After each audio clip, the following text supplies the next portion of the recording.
Já, Vignir, það var tap í dag en þú náður góðum úrslitum með þinni skák.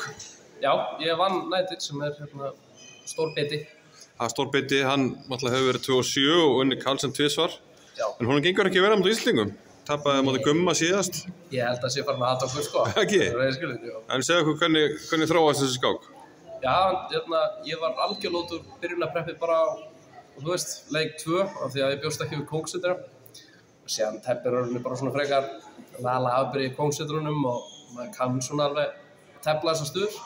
En þetta var alveg ógeðislega flókið og kannski aldrei tapættu en ég veist alltaf að hugsa hvort ég væri máti í einhverjum stöðum og eitthvað svona. Já, hann var svolítið að fórnáði en þú þurftir að passa kannski að missa ekki á einhverju. Já, þetta var alltaf að passa þess að ekki bara máti og hann tekur að hálf 3 og eitthvað til lofti sko já, ég veit ekki, ég man bara eftir að ég leik 40-leiknum og stóði upp og heilinn minn var búinn á því þannig að ég betur fyrir á helgi búinn að planta einhverjum banana og Twixi þarna þannig að maður getur grýst inn aðeins. Já, gott að hafa góða listjóra. Já, það er gott að hafa góða list. Ég náðu að klára þetta. Búinn að svona tjúnaði niður, búinn í ræktinni?